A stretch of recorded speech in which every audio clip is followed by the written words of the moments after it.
Ele começou a falar pra mim assim, do nada assim, a gente aqui fumando, ele falou: eu vou te levar pro inferno. Com a boca do seu amigo.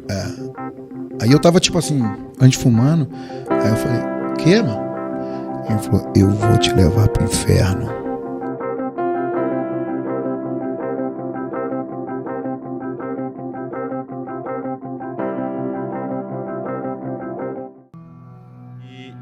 Fala um pouco pra galera, né? Eu sei que tem bastante gente já ouviu, mas assim, como é que foi esse seu processo?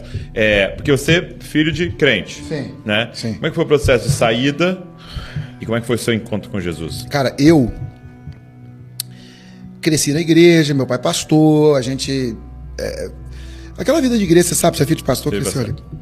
E uma das coisas que eu creio, assim, que meu pai, no afã de blindar demais, de proteger demais, talvez ele não tenha se dado conta que havia um momento, uma parte do meu dia, onde eu estava exposto a pessoas que tinham outro tipo de vida. Então eu comecei a comparar aquilo. Tipo, pô, mas meu amigo vai na festinha, eu não posso. Meus primos vão na festinha, eu não posso. Aquilo foi sendo gerado dentro de mim. Porque o papai era assim, por exemplo: não. Por que não? Por que não? Meu pai, por exemplo, 45 anos, tipo, quando meu pai tinha 45 anos eu nasci. Então assim, meu pai, não joguei bola com ele, não brinquei. Então assim, não. Por quê? Por que não? Crente não faz isso, crente não faz isso. Tinha explicação, não explicava. Não tinha ir na raiz, né? Então uma coisa que me marcou muito, eu lembro que caiu uma árvore perto da minha casa assim e fez um túnel assim caiu assim perto de uma parede e fez um esconderijo. E aí foi a primeira vez que eu vi uma revista pornográfica que os meus amigos abriram. Eu já era grande, cara. Aí eu vi assim e falei: o que é isso? Olha isso, Dô. Eu falei: o que é isso? Porque na revista os caras fazem daquele jeito ali que, tipo, é bizarro, né? Eu olhei aquilo, eu falei: o que é isso? Meu amigo olhou pra mim e falou: isso aqui é o que seu pai faz com a sua mãe. Meu Deus. Cara, aquilo ali pra mim foi... Eu fiquei sem conversar com meu pai, pô. Sem explicar. Eu falei: pô, não acredito que meu pai faz isso com a minha mãe. Entende? Entendi. Se tivesse me explicado antes o que significava, Sim. que o mundo e tal, então não tinha. Então tudo isso foi sendo gerado em mim até que chegou o ponto que os meus amigos começaram a me convidar pra dar um rolezinho, pra sair, pra tomar uma, pra fumar um cigarrinho, pra fumar um baseadinho, e aí você vai brincando com aquilo e na verdade o inimigo ele vai construindo, né? Ele não é assim. Cai da noite pro dia, né? Construindo. E aí culminou com o convite do Jota Quest pra eu fazer. Então, mas você já cantava Na igreja. Na igreja. Cantava na igreja. E como é que te convidaram? Então, eu só cantava, não ministrava na igreja, só cantava, né? E aí, quando eu falo não ministrava, é que eu não conhecia a Bíblia. Eu tava na frente. Eu era o líder, mas era mais... E aí eu comecei a gravar, mudei para Belo Horizonte, comecei a gravar propaganda, jingle. Política, de loja, ganhar de uma shopping. grana, você fazia os jingles. E aí, cara, as músicas começaram a... Porque estúdio, a gente gravava em todos os estúdios de Belo Horizonte. E aí os caras vão nos estúdios. Achando, né? Vai vendo. E aí eu fui gravar com o Play, que era o cara que era amigo dos meninos do Jota. E aí ele falou: cara, tem um negão aí no cenário que tá chegando. E a gente junto cantando é embaçado, fazendo os backs. Aí o Jota foi gravar o disco, Discotecagem Pop Variado. E aí o Play me convidou, junto com os meninos, o Jota, pô, vem fazer os backs. Eu fiz os backs. Então você começou fazendo pelo CD. O CD, Discotecagem Pop Variado foi o primeiro. E aí depois desse, a gente só gravou o disco, passou um tempinho. Eles foram gravar o MTV ao vivo, Jota Quest, na Praça do Papa. E aí nesse ano a gente entrou na turnê. Quando eu entrei na estrada, meu amigo... Quantos anos você tinha? 23 para 24.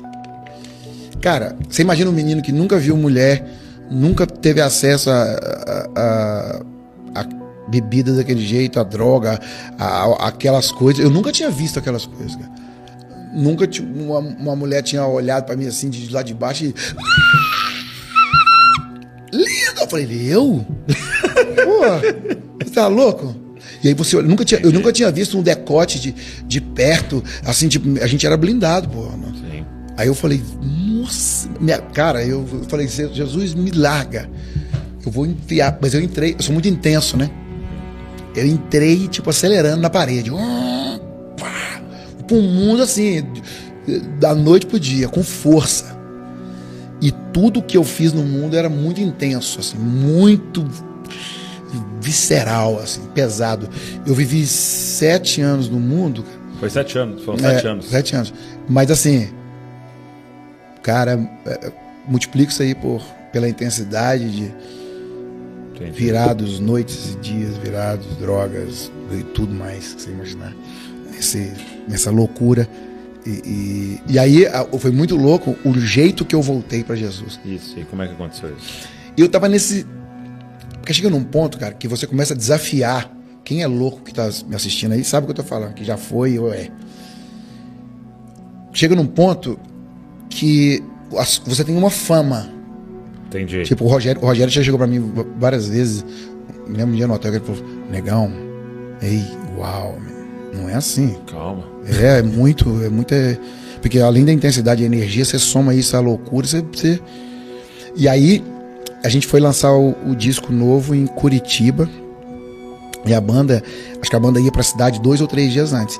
E Curitiba pra gente era a cidade das galegas, né? Cidade das mulheres bonitas no sul e tal. E a gente tinha umas amigas, eu falei, cara, quer saber? Nós vamos antes. Eu quero enlouquecer, mano. Tipo assim, na minha cabeça era assim, eu quero ver até onde vai a máquina. Você já tem a fama de doidão, a fama do cara que então você ia testando os limites. Aí eu falei assim, eu quero ver até onde vai. Então, no primeiro dia eu fiz uma festa no meu quarto do hotel, amigo. É surreal a festa. No meu quarto. E aí, do segundo dia, mas era coisa assim, eu não sei se pode falar tudo assim, mas tipo, acordar no outro dia, todo mundo no chão. Todo mundo no chão. Mulher, homem, carteira, celular. E aí você acorda e você fala, o que é isso aqui? O que esse povo tá fazendo aqui? Tem uma pessoa com a perna em cima de vocês. Eu falo, o que eu tô fazendo? De repente você abre o olho assim, sua roupa tá cheia de sangue. Aí você tira a cara, o que é isso aqui? Sangue de quem que é esse sangue aqui? Ninguém sabe nada. Meu Deus. E tipo assim. E aí, eu peguei e fui no segundo dia de loucura. Primeiro dia essa festa. Segundo dia a gente fez uma outra quebradeira forte. E tudo sem dormir. No terceiro dia, quando era o dia mesmo do negócio. Show. A gente fez o evento e aí tinha uma festa depois. Eu já tava 2 dias doido. Então quando eu cheguei na festa, eu não conseguia me comunicar.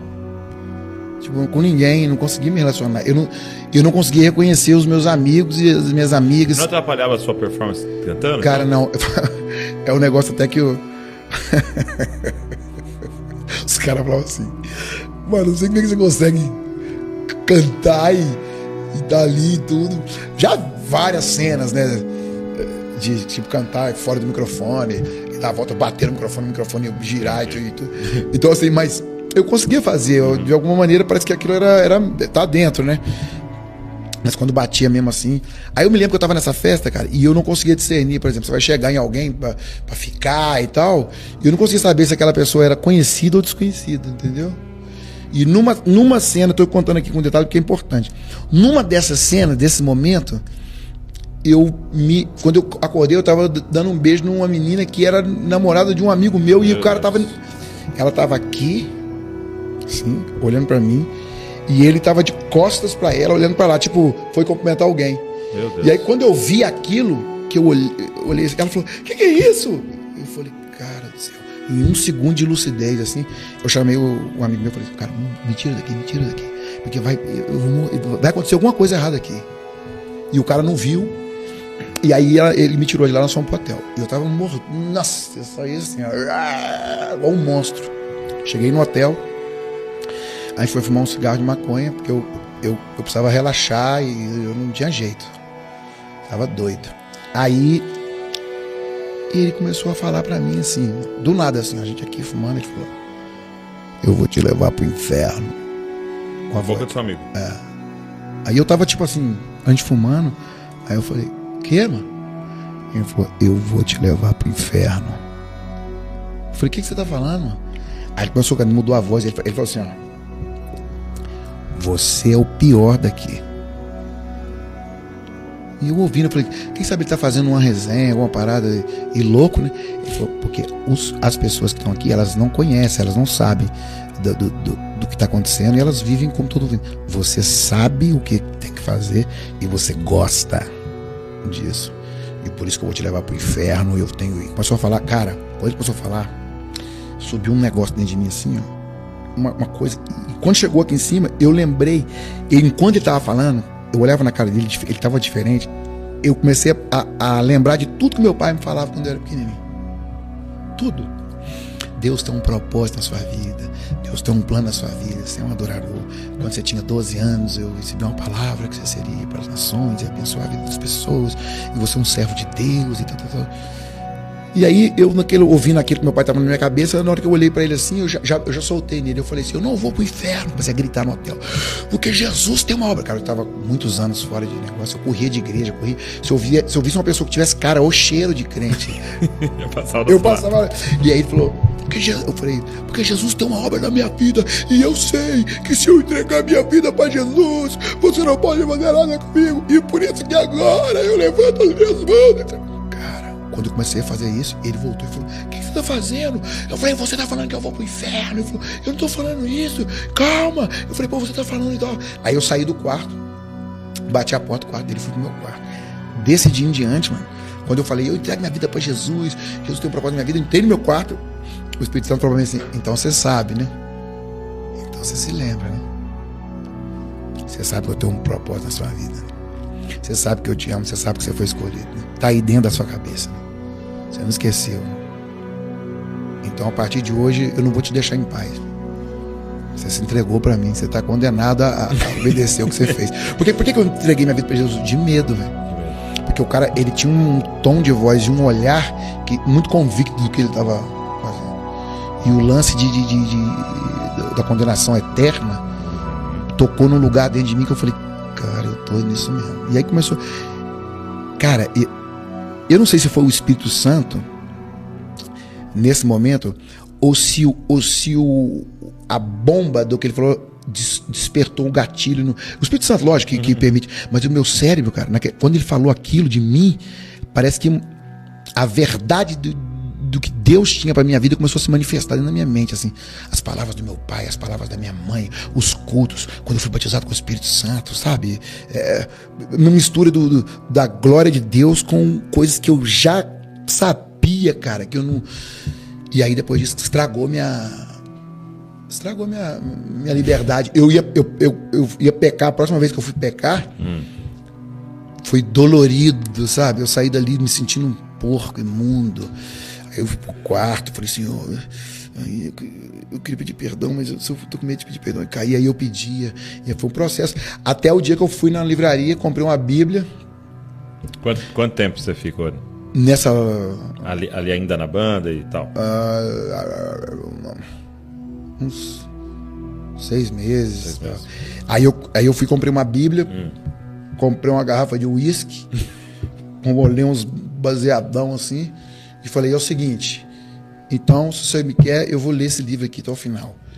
Quando acabar, se eu não tiver mais desse jeito que eu tô, aí eu acredito. Mas eu não vou parar de fazer nada que eu tô fazendo, a não ser que isso aqui me liberte. Porque se isso aqui liberta, vai me libertar. Aí eu tomando e fumando. E lendo os livros. Aí tinha os livros católicos, que a Bíblia que eu comprei era católico, já passei também pelos católicos. Eu também, Macabeu. Eu fui com tudo. Para isso aqui não, sabe? Porque tinha uns conselhos que parece que não era, aí eu via. E aí consegui ler a Bíblia inteira. E quando eu terminei a Bíblia, eu estava liberto. Quando eu terminei a Bíblia, eu falei, eu preciso ir embora. Já era, já não tem jeito mais. O Espírito Santo tinha tomado conta da minha vida. Ninguém falou nada, foi o lance do Espírito, assim, dentro de mim. E começou a me... E aí você voltou. E aí, o pastor Kleber tá aí, não tem como não falar, né? Ele foi pregar na minha cidade. Foi aí que a gente começou o lance. Ele foi pregar na minha cidade, e aí eu tava nesse momento. E aí ele falou assim, meu pai foi pedir oração para ele, para mim. Meu pai era o pastor da igreja que ficou responsável para levar o pregador convidado para almoçar. Entendi. Aí ele falou, ora pelo meu filho para mim. Aí ele pegou o papel assim, quem é o seu filho? Eu falei, o Thales. Aí ele falou, o Thales Roberto? O Thales Roberto? Eu conheço ele da época da igreja, da não sei o que, papá. E aí ele me chamou para orar, a gente foi num monte lá. E aí ele falou, Deus está começando um negócio na sua vida e vai ser agora, e Deus vai te usar agora, e Deus vai fazer algo através de você na nação, e tem algo que vem, papapá. Eu falei, cara, esse pastor tá doido, velho, porque como é que eu vou ministrar os outros? Eu tô nesse processo. Aí ele falou assim, eu vejo um caderno de ouro e uma caneta de ouro na sua mão, e você vai escrever uma canção que todo mundo vai cantar. Eu saí dali, passei na livraria, deixei ele, comprei, falei, você tem caneta dourada aí? A mulher deu a caneta. Falei, você tem um caderno dourado? Ah, tem amarelo, me dá isso mesmo. Fui pra casa, escrevi Arde Outra Vez. Eu não quero mais viver longe da tua presença. Porque eu acredito, cara, que quando você canta a verdade, é um murro no cara. Não é um negócio, pô, o cara canta, hein? Pô, o cara canta pra caramba, hein? Qualquer um canta pra caramba. Mas aquele negócio, quando você ministra aquilo, você canta a verdade do Espírito, corta o cara no meio. O que Deus está fazendo em você. Sou eu! Esse aí sou eu!